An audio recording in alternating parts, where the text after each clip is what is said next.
What drives a mother to take the life of her own child? Today, we dive into a case that challenges everything we think we know about maternal instinct and mental health.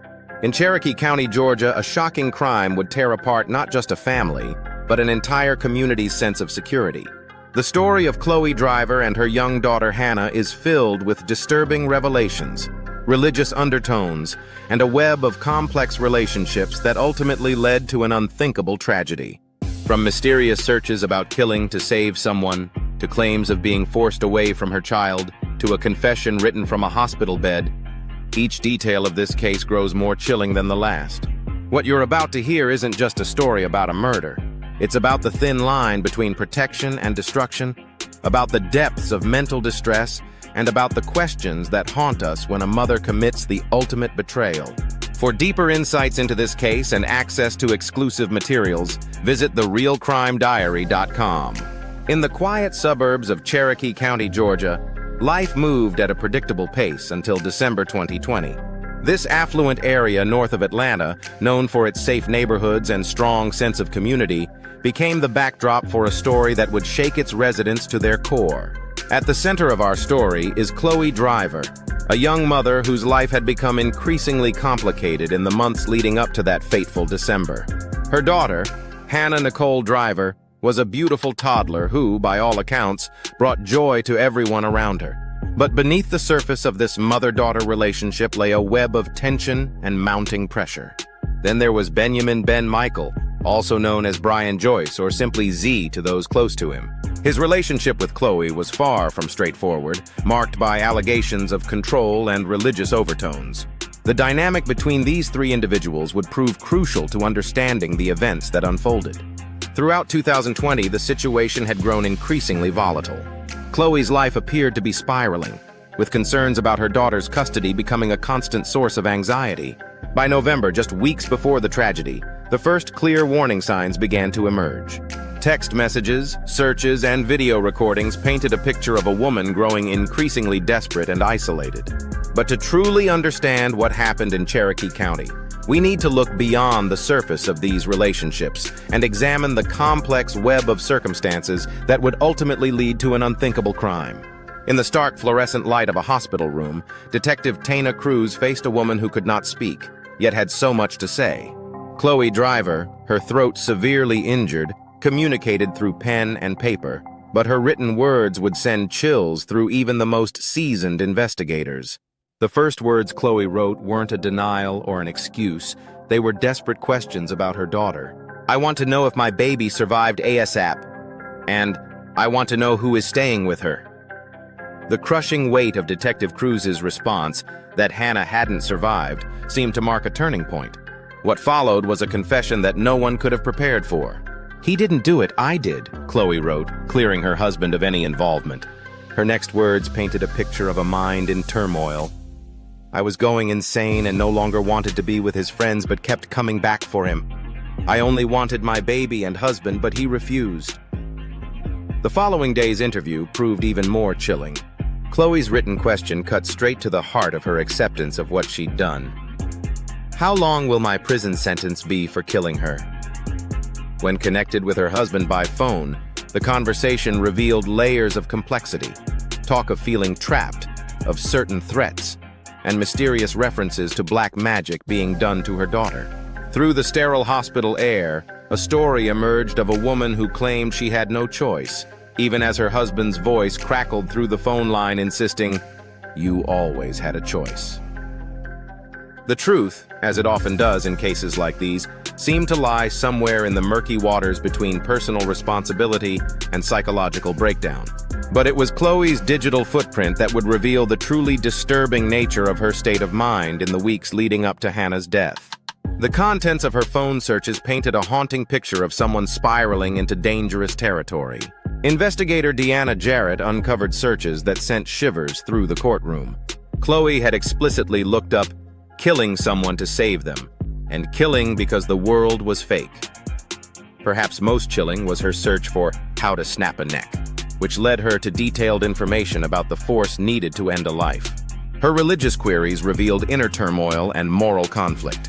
She searched about the biblical perspective on multiple wives and sought divine forgiveness for being with a married man and potentially harming her husband. These searches suggest someone grappling with guilt, searching for spiritual justification for her actions.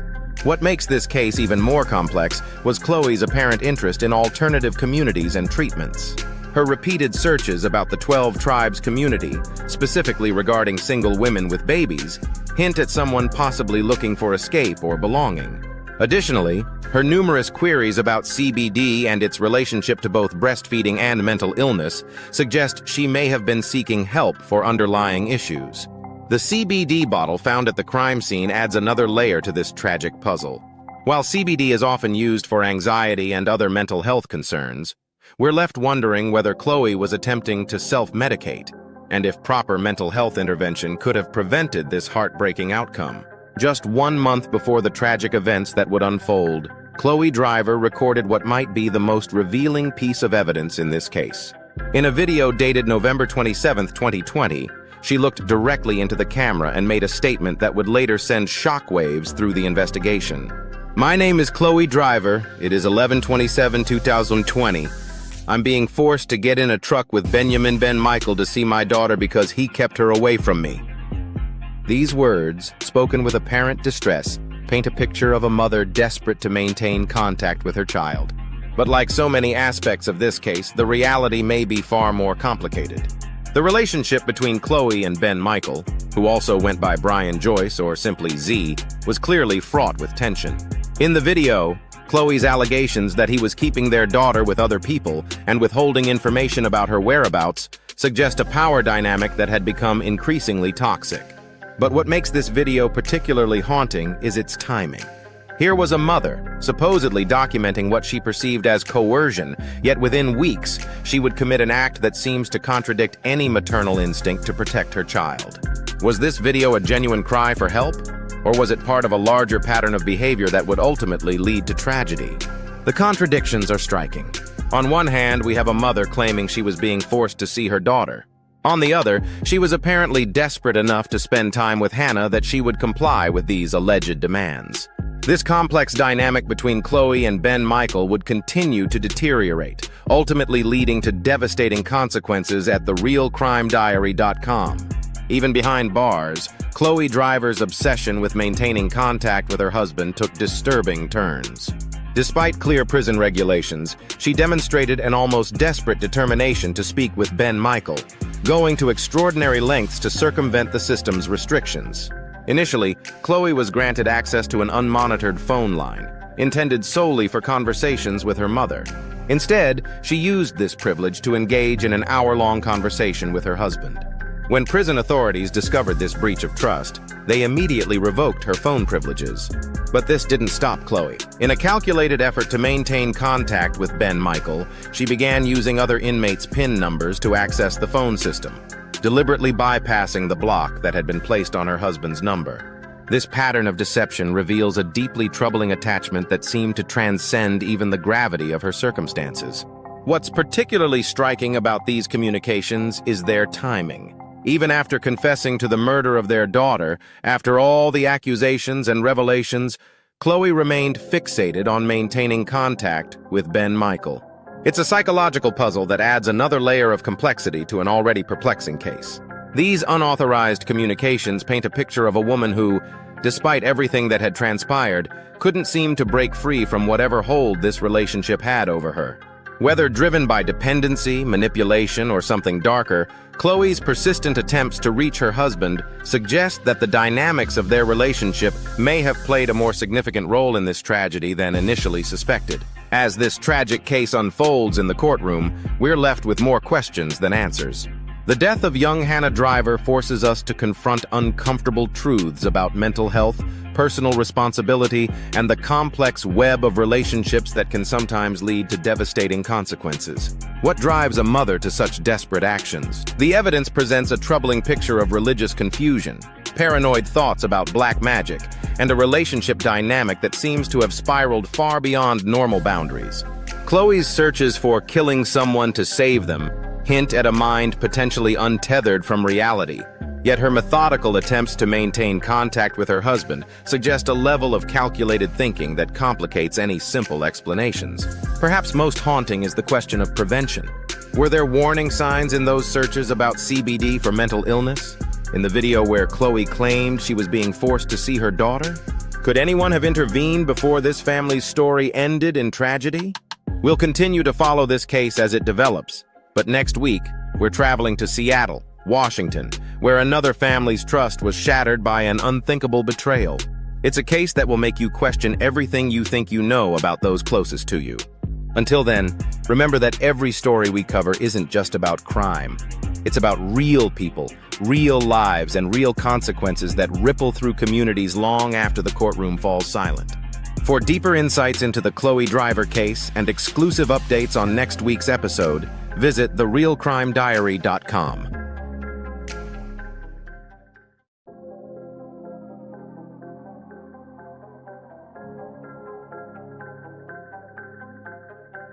Hey listeners, welcome back to The Real Crime Diary.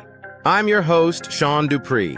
If you tuned in last time, we had a deep dive into the disturbing history of power abuse across different eras, looking at the connection between dominance, control, and how it plays out even today. We touched on scandals from the past and compared them with some modern-day examples, showing how these patterns of abuse, unfortunately, persist. One of the most insightful tools we've explored to understand this is my book, Power, Pleasure, and Pain, a study of abuse through time. It's not just a historical account, but an interdisciplinary approach to understanding why this keeps happening. We draw from history, philosophy, and modern case studies to explain how figures like Dominique Pellico, Harvey Weinstein, and others have exploited their positions of power for their own gain, often protected by the very systems meant to stop them. Recap of last interaction. In our last live stream, we discussed how libertinism, philosophically introduced by figures like Marquis de Sade, has shaped the way power and pleasure have been entangled throughout history. This concept ties directly into how figures like Weinstein operated, as we saw parallels between de Sade's fictional characters and the way powerful men manipulated their victims in real life. You guys had some amazing comments, asking how societal structures have allowed these behaviors to go unchecked for so long. It's a crucial question, and one that the book addresses deeply. Why this book is valuable. Now, what's powerful about Power, Pleasure, and Pain is its ability to break down these historical patterns and link them to the present. You're not just reading about ancient Rome or Enlightenment philosophy, you're seeing how these ideologies are alive today. The book uncovers how sexual violence and control have been systematically woven into the fabric of societies from ancient times right up to the modern era. It's about understanding not just the individual predators, but the systems that protect them, whether it's in royal courts, religious institutions, or today's corporate and entertainment worlds. Through these historical lenses, we also explore movements like #MeToo that are beginning to dismantle these structures.